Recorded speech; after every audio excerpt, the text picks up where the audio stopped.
Hermanos, tengo la gracia de haber comenzado esta serie del Sermón del Monte hace unas semanas, hace unos meses, que ha sido de tanta bendición para todos nosotros. Ustedes recuerdan que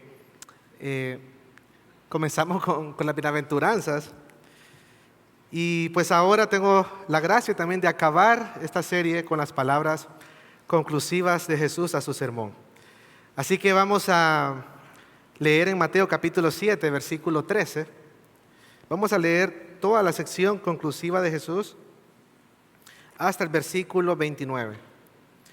Si bien vamos a leer todo el pasaje, solo nos concentraremos entre los versículos 13 al 23 por causa del tiempo.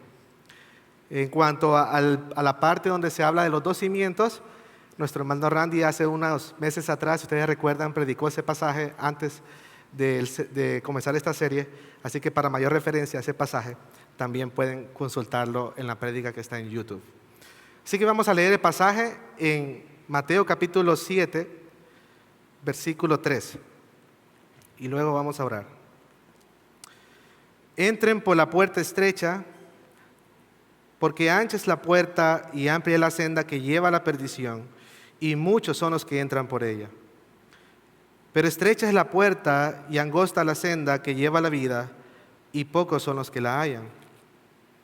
Cuídense de los falsos profetas que vienen a ustedes con vestidos de ovejas, pero por dentro son lobos rapaces. Por sus frutos los conocerán. ¿Acaso se recogen uvas de los espinos o higos de los cardos? Así, todo árbol bueno da frutos buenos, pero el árbol malo da frutos malos. Un árbol bueno no puede producir frutos malos, ni un árbol malo producir frutos buenos. Todo árbol que no da buen fruto es cortado y echado al fuego. Así que por sus frutos los conocerán. Estamos en el verso 21. No todo el que me dice, Señor, Señor, entrará en el reino de los cielos, sino el que hace la voluntad de mi Padre que está en los cielos. Muchos me dirán en aquel día, Señor, Señor, ¿no profetizamos en tu nombre y en tu nombre echamos fuera demonios y en tu nombre hicimos muchos milagros? Entonces les declararé, jamás les conocí, apártense de mí los que practican iniquidad. Por tanto, cualquiera que oye estas palabras mías y las pone en práctica, será semejante a un hombre sabio que edificó su casa sobre la roca. Y cayó la lluvia, vinieron los torrentes, soplaron los vientos y azotaron aquella casa, pero no se cayó, porque había sido fundada sobre la roca. Todo el que oye estas palabras mías y no las pone en práctica, será semejante a un hombre insensato que edificó su casa sobre la arena. Y cayó la lluvia, vinieron los torrentes, soplaron los vientos y azotaron aquella casa, y cayó, y grande fue su destrucción. Cuando Jesús terminó estas palabras, las multitudes se admiraban de su enseñanza, porque les enseñaba como uno que tiene autoridad y no como los escribas. Oremos. Padre Santo, Padre bueno, te damos las gracias porque nos permite reunirnos, adorar tu nombre, exaltarte. Gracias por la vida de cada uno de mis hermanos que están aquí. Gracias por traer a los amigos que nos visitan. Señor, estamos delante de ti. Tú eres el Maestro. Nosotros somos tus ovejas. Necesitamos, Señor, escuchar tus palabras, pero no solo escucharlas, sino también ponerla en práctica. Así que concédenos la gracia de examinarnos, de entender en qué camino estamos. Ayuda, Señor, la debilidad del predicador para que tu nombre sea glorificado. Y ayuda a mis hermanos a dar fruto de la palabra que escuchen en esta mañana. Porque lo pedimos en el nombre de Jesús. Amén. Billy Graham es quizás uno de los evangelistas más conocidos del siglo pasado. La mayoría de nosotros hemos escuchado de él y sus famosas cruzadas. De quien pocos hemos escuchado es de quien fue su compañero al principio del ministerio. Su nombre era Charles Templeton. Él conoció a Billy Graham en 1945, justo después de la guerra, y en 1946 predicó con él en todas las cruzadas que él hizo alrededor de Europa. Las personas decían que Charles tenía una habilidad extraordinaria de exponer el Evangelio y que aún parecía sobrepasar a Billy Graham. En 1948, para sorpresa, la conmovisión cristiana de este hombre fue sacudida cuando ingresaba a la Universidad de Princeton. Al cabo de un tiempo renunció a su fe. Billy Graham trató de persuadirlo, pero al final cada uno eligió su propio camino. En 1957, Templeton se declaró agnóstico, lo cual es una rama del ateísmo, y en 1990 publicó un libro llamado Adiós, adiós, mis razones para rechazar la fe cristiana. Aquí tenemos a dos hombres que comenzaron el camino, dos hombres con dones extraordinarios que sirvieron a Jesús juntos en el ministerio. Uno terminó el camino y el otro aparentemente no. ¿Qué fue lo que hizo la diferencia entre estos dos hombres? Uno había construido su casa sobre la arena y el otro sobre la roca. Con estas mismas palabras el Señor Jesús terminaba su sermón. ¿Y cuál era la respuesta que Jesús esperaba de la multitud que le escuchaba? Dentro de la multitud, además de los discípulos, probablemente habían curiosos y religiosos que escuchaban a Jesús. Es probable que la mayoría pensara que Jesús era simplemente un gran maestro, una persona que enseñaba un camino nuevo. Y si lo pensamos un poco, hermanos, ¿acaso esto no es también el pensamiento de nuestro tiempo? La mayoría de las personas ven a Jesús como un buen maestro, como alguien digno de admirar, pero hasta allí. Aún dentro del cristianismo, tendemos a suavizar a Jesús y a su enseñanza cuando nos parece radical. Decimos, lo que Jesús quiso decir es, ¿verdad? Sin embargo, Jesús no era de las mayorías. Aunque enseñaba a las multitudes, como en este mismo sermón del monte, Él sabía que solo unos pocos seguirían su camino y obedecerían a su voz. Él lo ilustra aquí en este pasaje con dos caminos, dos destinos, dos frutos y dos cimientos. El punto es que Jesús nos desafía a seguirle y tomar en serio sus palabras para no caer en el engaño de las mayorías y tener terribles consecuencias eternas. Voy a repetir esto porque es importante. Jesús nos desafía a seguirle y tomar en serio sus palabras para no caer en el engaño de las mayorías y así sufrir terribles consecuencias. Y es que es posible, amados hermanos, decir que somos cristianos, creer que somos salvos y estar engañados. Es posible hasta servir a Jesús, como el caso de Templeton, sin tener a Jesús. Así que la única manera de ser librados de este engaño es siguiendo a Jesús en una relación auténtica y obediente a su voluntad. La única manera de ser librados de este engaño es siguiendo a Jesús de una manera auténtica y obediente a su voluntad. Jesús quiere que escapemos del peligro que cae la mayoría. No todo porque todo lo hacen es bueno. No todo porque todo lo creen es la verdad.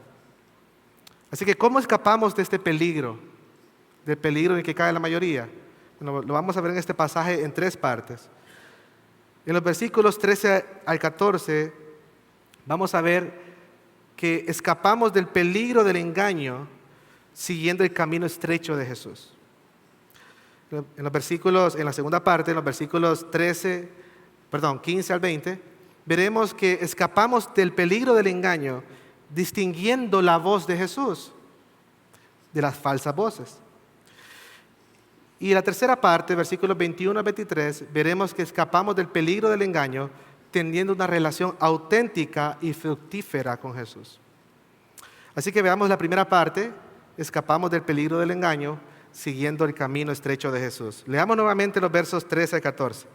Entren por la puerta estrecha, porque ancha es la puerta y amplia la senda que lleva a la perdición, y muchos son los que entran por ella. Pero estrecha es la puerta y angosta la senda que lleva a la vida, y pocos son los que la hallan. En el tiempo de Jesús, las ciudades estaban rodeadas por grandes muros y tenían una puerta principal, la cual era ancha. Probablemente el camino estaba pavimentado para facilitar el tránsito y la mayoría entraba por esta puerta principal y este camino principal. Pero también las mismas ciudades tenían puertas estrechas, caminos poco conocidos, terrenos difíciles de transitar y pocos eran los que transitaban estas puertas y estos caminos. Así que la audiencia de Jesús entendía perfectamente esta ilustración. Uno representaba un camino fácil y el otro un camino difícil. Uno era un camino popular porque muchos iban por él. El otro no era muy popular porque pocos iban por él. El peligro está en que ambos caminos prometen salvación. Así que la pregunta es, ¿cómo sabemos que estamos en el camino correcto? Jesús nos fue dando pistas a lo largo de todo su sermón para que pudiéramos examinar nuestras vidas y así escapar del engaño de la mayoría. Así que veamos primero el engaño de la obediencia superficial. Este engaño, o por este camino ancho, van las personas que se contentan con cumplir con lo mínimo. Son los que son moral y socialmente buenos.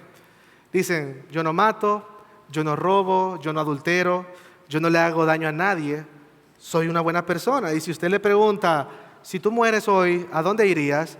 Dirían, pues claro, iría al cielo, soy una buena persona. Jesús nos advirtió del engaño de esta obediencia superficial en Mateo 5:20, donde dijo, si su justicia no supera la de los escribas y fariseos, no entrarán en el reino de los cielos. Así que escapamos del peligro de la obediencia superficial, hermanos, siguiendo el camino estrecho de una obediencia genuina a Jesús. El capítulo entero, el capítulo 5, nos muestra cómo es una obediencia genuina del corazón. El verdadero discípulo no se contenta con cumplir superficialmente los mandamientos de Jesús. No sigue lo que todo el mundo dice y hace. Un verdadero discípulo anda por el camino que su maestro le ha marcado a través de su palabra. Por eso el camino es estrecho, porque está delimitado por las palabras de Jesús. ¿Sí? Por un lado tenemos las palabras de Jesús y por otro, y es estrecho. No nos deja opción. Él decía, oísteis que fue dicho, pero yo les digo. El verdadero discípulo de Cristo se somete genuinamente a la autoridad de Jesús. No negocia hasta dónde puede llegar y todavía ser cristiano. ¿Sí? Estamos viviendo, entonces la pregunta es, ¿estamos viviendo nuestra vida en una obediencia genuina a Jesús o simplemente nos contentamos con cumplir con lo mínimo? Examinemos nuestra vida. Entonces, en primer lugar, hemos visto el engaño de la obediencia superficial por el cual muchos transitan y caminan. Pero Jesús nos llama a caminar por el camino estrecho de una obediencia genuina de corazón. En segundo lugar, tenemos el engaño de la devoción superficial. Por aquí van los religiosos. Como dice el capítulo 6 de este mismo sermón, Jesús dijo que ellos oran, dan y ayunan para ser vistos por los hombres. Su devoción es de apariencias. Jesús nos llama a cuidarnos de esa falsa devoción y religión en el 6:1, donde dice, cuídense de no practicar su justicia delante de los hombres para ser vistos por ellos. De otra manera, no tendrán recompensa de su Padre que está en los cielos. Así que escapamos de este peligro de una falsa devoción por el cual la mayoría va, entrando o siguiendo el camino estrecho de una devoción genuina a Dios. Esta devoción, hermanos, genuina del camino estrecho, es poco popular porque es secreta. No busca los aplausos, no se centra en el hombre, sino en el reino y en una comunión genuina con su Padre. Así que preguntémonos, ¿mi vida cristiana, mi vida en la iglesia refleja una devoción genuina a Jesús o una devoción de apariencias? ¿Por qué adoro? ¿Por qué canto? ¿Por qué oro? Son preguntas que debemos hacernos. Entonces, hemos visto que hay dos engaños: el engaño de la obediencia superficial y el engaño de la devoción superficial, que caracteriza a aquellos que van por ese camino ancho. Pero tenemos un último engaño, que es el engaño de la vida superficial. Por aquí van los que buscan riquezas, una vida cómoda y tranquila, una vida exitosa. Estos son, como describe el capítulo 6 del sermón, los materialistas, los que buscan sus tesoros aquí. Jesús nos advirtió que no podemos servir a dos señores. Él señaló el camino diciendo que o atesoramos aquí o atesoramos allá, o servimos a Dios o servimos a las riquezas. En este camino de la vida superficial engaña a muchos porque promete felicidad, bienestar y libertad. Pero nosotros escapamos de este peligro, de esta vida superficial, siguiendo el camino estrecho de una vida sacrificial. Este camino no es popular porque demanda dependencia, negación y sacrificio. Debemos estar dispuestos a darlo todo por Jesús. Es por eso que la puerta es estrecha, porque para entrar tú tienes que dejar todo atrás. Tienes que estar dispuesto a renunciar a tus posesiones por Jesús. Tienes que estar dispuesto a negarte en tus deseos y planes por Jesús. Tienes que estar dispuesto a sacrificar tu vida por Jesús. No es popular porque no suena lindo. Jesús lo dejó muy en claro en Mateo 16, 24 al 26. Dice así: si alguien quiere venir en pos de mí, niéguese a sí mismo, tome su cruz y que me siga. ¿Por qué una persona negaría sus planes, sus sueños, y tomaría un instrumento de tortura que es la cruz, simbolizando una vida sacrificial, para seguir a Cristo? ¿Por qué una persona haría eso? Parece que solo un chiflado haría eso, pero Jesús nos dice la razón por qué, aquí mismo en este texto. Porque el que quiera salvar su vida, la perderá. Pero el que pierda su vida por causa de mí, la hallará.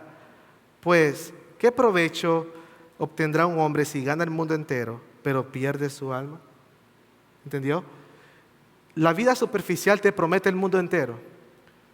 Jesús dice, ¿qué provecho tienes si tú ganas el mundo entero y pierdes tu alma? Así que preguntémonos, ¿está mi vida marcada por la negación y el sacrificio por causa de Jesús? ¿O está mi vida influenciada por las superficialidades de este mundo? Así que en resumen, no podemos seguir a Jesús sin una obediencia y una devoción genuina, sin una vida sacrificial. ¿Por qué Jesús, en un tono urgente, nos dice que entremos por esta puerta estrecha y andemos por este camino estrecho? Él lo deja muy claro en el texto. Solo este camino lleva a la vida. Muchos han caído en el engaño del camino ancho que lleva a la perdición. Así que hay una realidad eterna en juego aquí, hermanos. Por eso debemos tomar en serio estas palabras de Jesús. Lo que hagamos con las palabras de Jesús determina salvación o condenación, cielo o infierno. Y la pregunta es, ¿por qué camino tú estás yendo? Es necesario que haga una aclaración aquí, porque no seguimos este camino de obediencia, renuncia y amor sacrificial para ser salvos. Tenemos que aclarar eso. Esto sería una salvación por obras, ¿sí?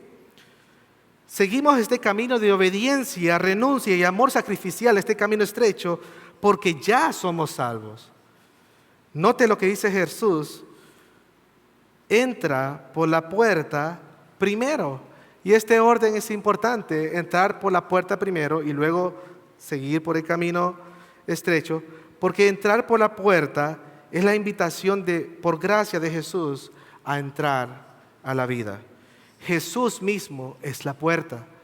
Juan 10:9 dice, yo soy la puerta. Si alguno entra por mí, será salvo.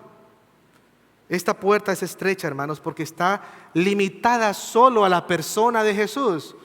Hechos 4 dice que no hay ningún otro por el cual nosotros podamos ser salvos. Por lo tanto, el andar por el camino estrecho es una evidencia que yo ya he entrado por la puerta estrecha. ¿Entendimos? No es que nosotros caminamos por este camino estrecho para ser salvos, porque sería una salvación por obras, sino porque ya somos salvos y hemos entrado por la puerta, la cual es Jesús. La pregunta es, ¿por qué camino tú andas? El camino que tú andas demuestra por qué puerta tú has entrado. Amigo que me estás escuchando, si no has entrado por la puerta, si no has reconocido a Jesús como tu Señor y Salvador en tu vida, estás caminando hacia tu destrucción. No hay otro camino para salvación. No todos los caminos llevan a Roma en este sentido. Solo Jesús es el camino para la salvación.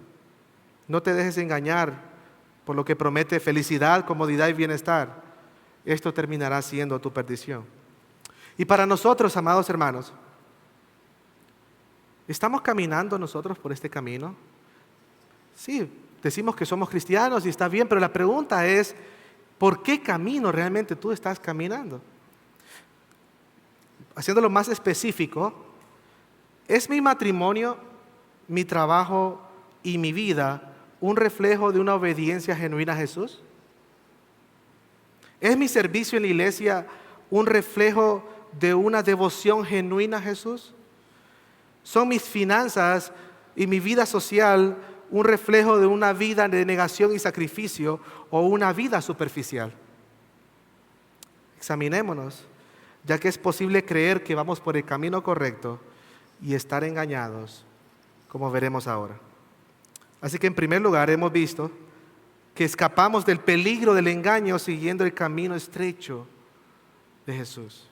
La única manera para saber que no estamos engañados es andando por el camino estrecho de Jesús.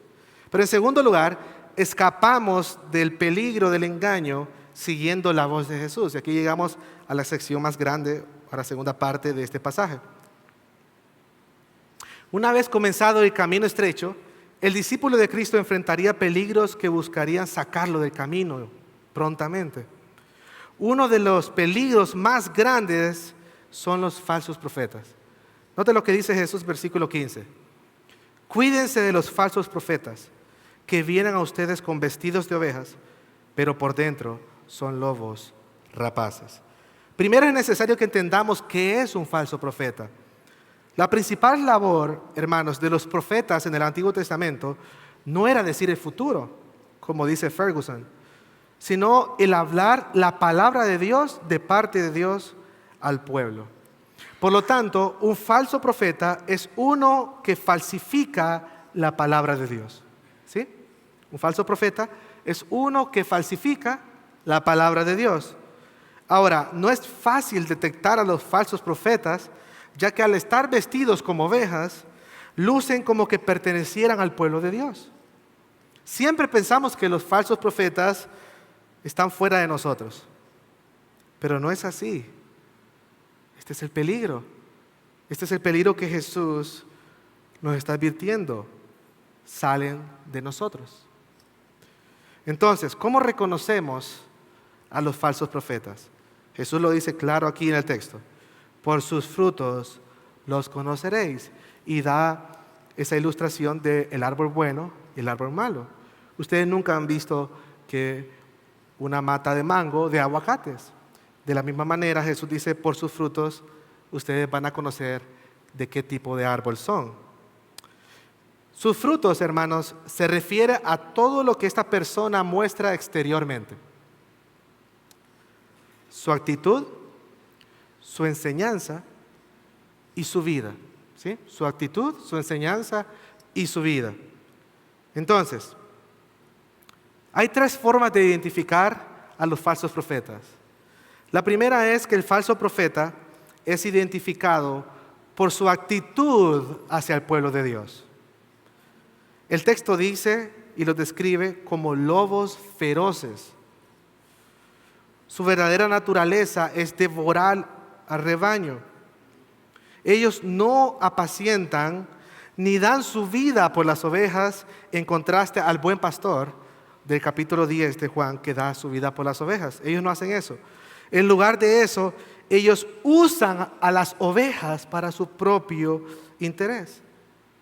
En otras palabras, estas personas, en lugar de servir a la iglesia, usan la iglesia para sus propios beneficios. Cuando veamos una actitud en una persona como esta, debemos estar alertas. Debemos cuidarnos, porque así no es el carácter de Cristo. Entonces el falso profeta es identificado por su actitud hacia el pueblo de Dios. En segundo lugar, el falso profeta es identificado por su enseñanza, por su tipo de enseñanza. Su arma más poderosa es su poder de convencimiento a las personas. Ellos sutilmente pervierten la palabra de Dios.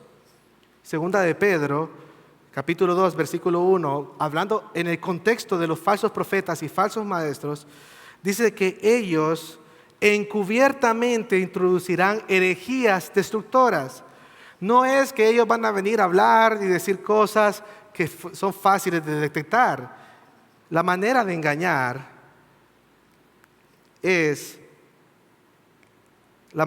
a las ovejas es hablarles de tal manera que ellas no puedan ver el cuchillo que viene por detrás. Es decir, utilizan la misma palabra de Dios para engañar. Suena bonita como hablan. Sin embargo, enseñan para engañar y satisfacer los deseos mundanos. Utilizan las mismas escrituras para engañar.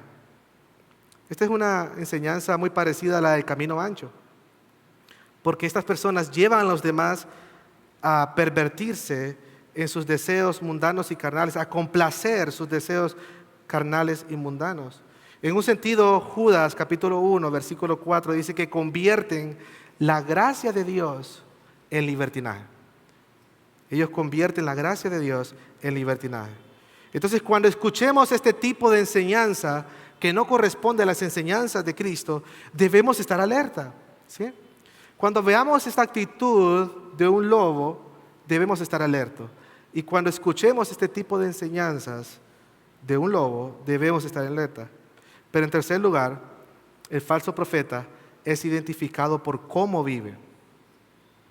Esta es una de las marcas infalibles. Podemos ser engañados por un tiempo por su actitud hacia la iglesia, ¿sí? Por un tiempo nosotros podemos ser engañados por la actitud de una persona hacia la iglesia, por la actitud de un líder hacia la iglesia, y aún podemos ser engañados por su enseñanza. Eso puede pasar. Pero su verdadera naturaleza se revelará en sus acciones. Por sus frutos los conocerán, dijo Jesús. Aunque se vistan como ovejas y tengan apariencia de piedad, su vida, sus frutos los delatarán. Cuando la vida del que enseña no corresponde a la vida de Cristo, sino que corresponde a sus propios deseos, debemos estar alerta, ¿sí? Jesús nos está dando todas estas señales y estas armas para que nosotros podamos cuidarnos de estos falsos profetas. Ahora, hermanos, esto tiene varias implicaciones para nosotros como iglesia. En primer lugar, los líderes y pastores tienen la responsabilidad de cuidar el rebaño del Señor. Note lo que Pablo le dijo a los pastores de la iglesia de Éfeso en el Hechos capítulo 20, versículo 28 al 31. Tengan cuidado de sí mismos y de toda la congregación, en medio de la cual el Espíritu Santo les ha hecho obispos para pastorear a la iglesia de Dios, el cual Él compró con su propia sangre. Sé que después de mi partida vendrán lobos feroces entre ustedes. Note lo que dice Pablo. Sé que después de mi partida vendrán lobos feroces de afuera, entre ustedes, dice Él, que no perdonarán el rebaño. También de entre ustedes mismos se levantarán algunos hablando cosas perversas para arrastrar a los discípulos. Por tanto, dice Pablo, estén alertas. Usted pudo ver, los lobos iban a surgir de entre la iglesia y no perdonarían el rebaño. Y Pablo quiere que los pastores se cuiden a sí mismos y que cuiden a la congregación. ¿Cómo un pastor se cuida a sí mismo y un líder se cuida a sí mismo y a la congregación? Estudiando y fundamentándose sólidamente en la doctrina de Cristo. Primero esto para no ser arrastrado por vientos de falsas enseñanzas ellos mismos, y también para instruir al rebaño de tal manera que ellos puedan detectar la voz de los lobos. ¿Sí? Entonces, los líderes tienen la responsabilidad de estudiar y fundamentarse en la doctrina de Cristo para cuidarse a sí mismos y ayudar al rebaño a detectar la voz de los lobos. Es deber también de los pastores supervisar su propia vida constantemente y la vida del rebaño a la luz de las enseñanzas de Cristo, ya que un día darán cuenta al gran pastor de las ovejas. Así que, en primer lugar, los líderes y pastores tienen la responsabilidad de cuidar el rebaño del Señor. Pero en segundo lugar, como iglesia también tenemos la responsabilidad de cuidarnos a nosotros mismos. Debemos ser como la iglesia de Berea, que dice que escudriñaban diariamente las Escrituras para ver si estas cosas eran así. Escuche, ellos estaban examinando las prédicas de Pablo y Silas. ¿Cuánto más nosotros debemos examinar no solo lo que escuchamos aquí en la iglesia, sino también lo que escuchamos afuera en las redes, porque hay muchos lobos por todos lados? La única manera de librarnos del engaño es siendo una iglesia instruida en la palabra del Señor. Una iglesia que se familiariza con la voz de su pastor, de Cristo. Porque dice el mismo Juan capítulo 10 que ellos no van a escuchar la voz de los extraños porque conocen la voz de su pastor. Entonces, la pregunta para nosotros como iglesia es: ¿qué estamos haciendo para estudiar la palabra de nuestro pastor? No es solo leerla así de manera como lo hacemos diariamente, de manera devocional, y venir los domingos, ya que los lobos también utilizan la Biblia para engañar. Y un ejemplo de ello son los muchos que han caído en las falsas enseñanzas de los pactos, primicias y el evangelio de la prosperidad. No es solo leerla, es estudiarla profundamente. Entonces la pregunta es: ¿cómo estamos como iglesia en cuanto a la doctrina de Cristo? ¿Cómo estamos como iglesia en cuanto a la doctrina de Dios? ¿Cómo estamos como iglesia en cuanto a la doctrina de la salvación? Doctrinas básicas que si no las entendemos bien como iglesia, vamos a ser engañados. Porque diariamente escuchamos muchas voces, horas y horas, por las pantallas. ¿Cómo tú vas a detectar cuál es la voz del Señor y cuál no es? Entonces, no solo los líderes tienen la responsabilidad de cuidarse a sí mismos y a la iglesia del Señor, no solo la iglesia tiene la responsabilidad también de cuidarse a sí mismo, sino que en tercer lugar, como cristianos individualmente debemos estar alertas. ¿Cómo podrás dejar de ser influenciado por las enseñanzas que escuchas diariamente en las redes sociales si no pasas tiempo siendo influenciado por la voz de tu maestro? ¿Tú crees que vas a resistir de verdad? Con el tiempo que tú le dedicas a la palabra, comparando con el tiempo que nosotros le dedicamos a la pantalla, ¿tú crees que vamos a resistir de verdad? ¿Cómo puedes cuidar o cómo pretendemos cuidar a nuestros matrimonios del engaño si no invertimos tiempo para estudiar la palabra juntos? ¿Cómo esperamos que el diablo y los lobos no entren para destruir a nuestro matrimonio si no dedicamos tiempo para estudiar la palabra de Dios? ¿Cómo pretendemos que nuestros hijos sigan a Cristo si nunca han escuchado su voz en su casa? tenemos que dedicar tiempo como familia, tenemos que dedicar tiempo como cristianos a leer la Biblia, a estudiar la Biblia arduamente para no ser engañados. Así que, en primer lugar, vimos que escapamos del peligro del engaño siguiendo el camino estrecho de Jesús. En segundo lugar, vimos que escapamos del peligro del engaño siguiendo la voz de Jesús. Pero en tercer lugar, distinguiendo, la voz de Jesús. Pero en tercer lugar, escapamos del peligro del engaño teniendo una relación auténtica con Jesús. Y en mi opinión, hemos llegado a la parte más estremecedora de todo el Sermón del Monte.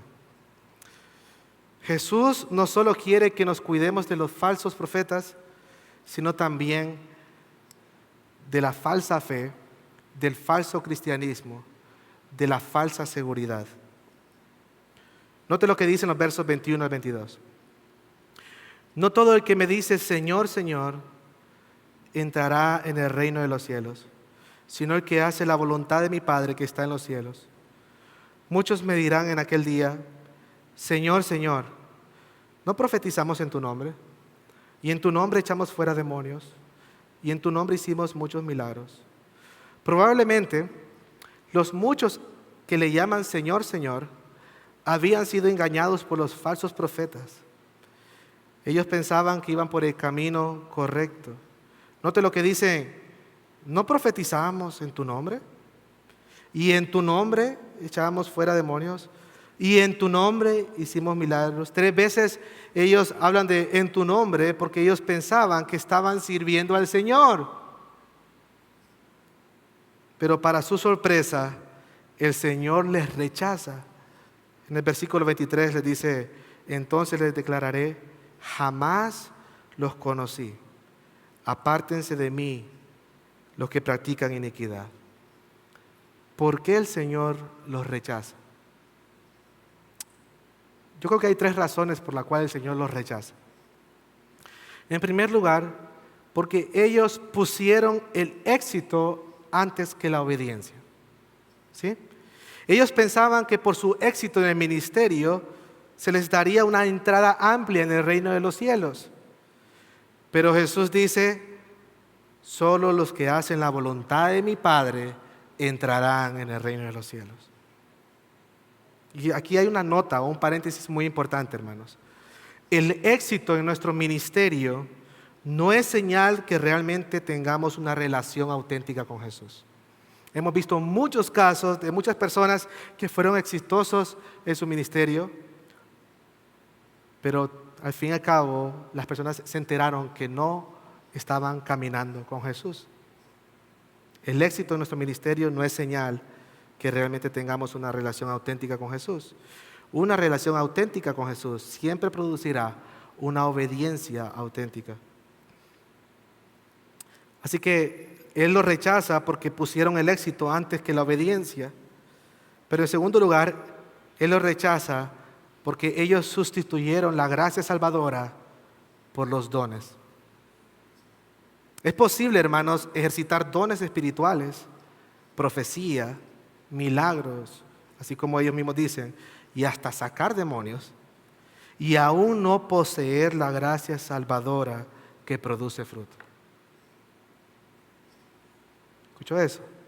Algunas personas pueden decir, wow, qué espiritual esa persona, mira cómo profetiza, mira cómo hace milagros, mira cómo enseña, mira cómo canta. Pero no es los dones lo que nos caracteriza, sino el fruto. No debemos enfatizar los dones sobre los frutos. Los dones pueden ser falsificados, pero el fruto del Espíritu no. Tú no puedes falsificar un verdadero amor. Yo no puedo falsificar una verdadera paciencia, un verdadero gozo. No puedo, aunque lo pretenda. Yo no puedo falsificar un verdadero perdón. Yo puedo falsificar, cantar y aún esto me constriñe porque yo puedo hasta pretender enseñar bien delante de ustedes. Pero esto no determina mi relación con el Señor. Es mi conexión al árbol verdadero, es mi relación auténtica la que produce un fruto auténtico.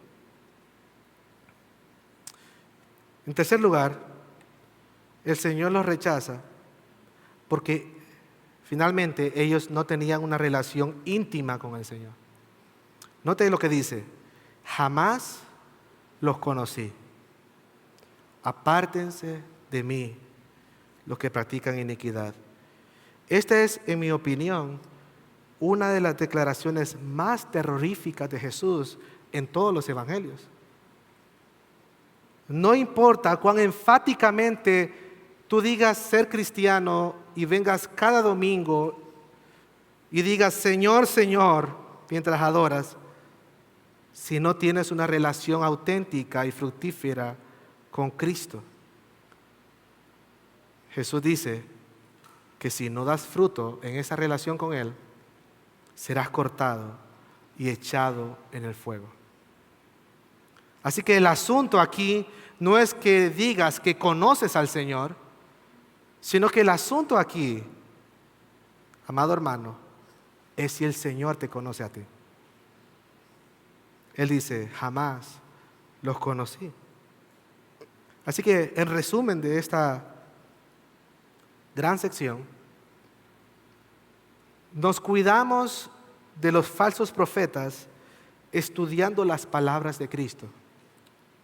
¿Sí? Lo voy a decir de nuevo. Nos cuidamos de los falsos profetas estudiando las palabras de Cristo. Y nos cuidamos del falso cristianismo teniendo una relación auténtica y fructífera con Cristo. Podemos entender ahora mejor la ilustración de los 2 cimientos con la cual el Señor terminó su sermón. La única manera que nuestra casa se mantenga en pie ante la lluvia de tentaciones, ante el torrente de las pruebas y ante los vientos de las falsas enseñanzas, es poniendo en práctica las palabras de Jesús. Versículo 24, Él dice, cualquiera que oye estas palabras mías y las pone en práctica, será semejante a un hombre sabio que edificó su casa sobre la roca. Y vinieron las lluvias y los torrentes y los vientos y la casa no cayó. ¿Por qué? Porque estaba sobre la roca. Hermanos, las lluvias van a venir. Si tú crees que no van a venir, estás viviendo en un engaño. Las lluvias de tentaciones van a venir. Los torrentes de prueba van a venir. Los vientos de las falsas enseñanzas van a venir. ¿Estás seguro que tu casa está sobre la roca? ¿Estás seguro que tu familia está sobre la roca? ¿Estás seguro o estamos seguros que nuestra iglesia, nuestros ministerios, nuestro servicio aquí está sobre la roca? No hay otra manera de permanecer en el camino de Jesús. Así que al inicio de esta prédica, vimos el caso de 2 hombres que sirvieron juntos a Cristo. ¿Recuerdan? Templeton y Graham. Uno terminó el camino y el otro aparentemente no. Voy a terminar la historia de este hombre. Unos años antes de que el señor Templeton muriera, Lee Strobel, autor del famoso libro El caso de Cristo, que la mayoría de ustedes o algunos de ustedes hayan leído, le visitó para entrevistarle. Templeton estaba en sus 80s ya, padecía de Alzheimer, y en un momento de la entrevista, Lee le preguntó, ¿y cómo evalúas a este Jesús? A lo que Templeton respondió, fue el ser humano más grande que jamás haya existido. Era un genio moral, su ética era única, era la persona intrínsecamente más sabia que he encontrado en mi vida y en mis lecturas. Su compromiso fue tal que le llevó a su propia muerte. Lee le dijo, parece que él realmente te importaba. Templeton terminó diciendo, si pudiera ponerlo de esta manera, hizo una pausa y luego dijo, extraño a Jesús. En ese momento se llenaron sus ojos de lágrimas y luego de recomponerse un poco, dijo, suficiente de eso. Al parecer el señor Templeton tenía una buena opinión de Jesús. Pero ¿es suficiente tener una buena opinión de Jesús para escapar del peligro del camino de perdición? Al final de su sermón, Jesús esperaba una respuesta de la multitud.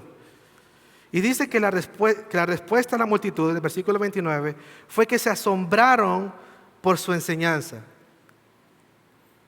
Jesús les había hablado de grandes peligros y demandaba un compromiso radical. Él los desafiaba a tomar una decisión. Sus almas estaban en juego, el destino de sus almas. Pero ellos responden con asombro.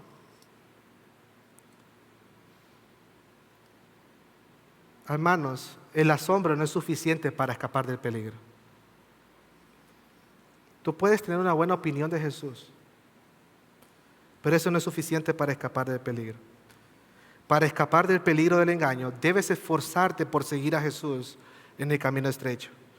Debes estudiar arduamente su palabra todos los días para distinguir su voz de la voz de los lobos y las falsas enseñanzas. Debes cultivar con Él una relación íntima, auténtica y obediente para que tu casa permanezca.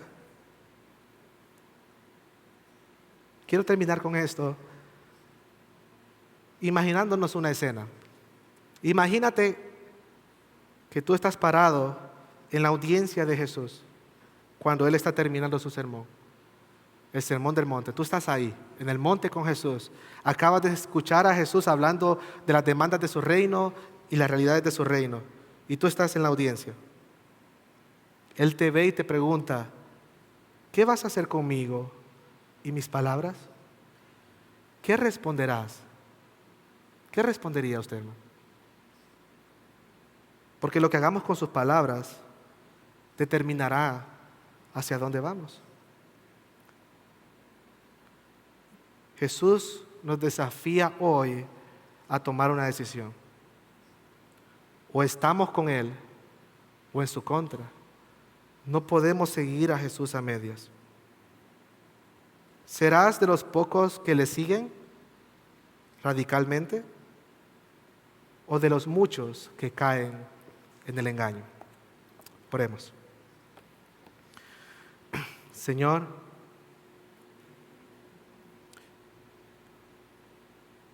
qué claro es tu camino, Señor.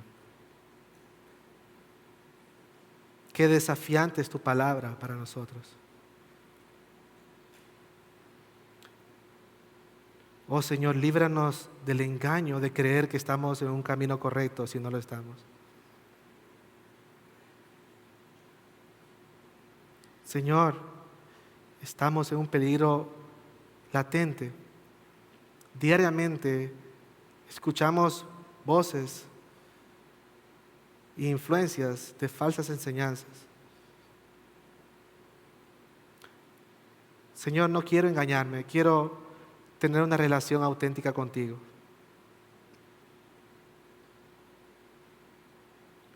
Señor, ayúdanos.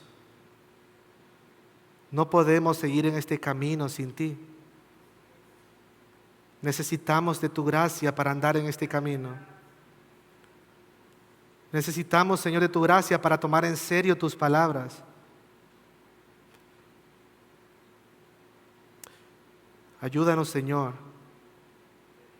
Queremos ser de esos pocos.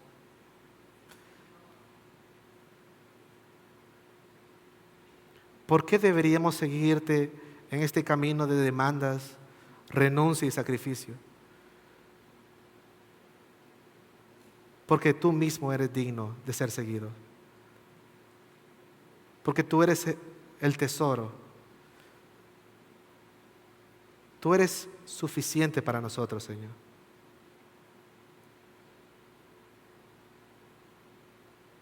Ayúdanos a seguirte.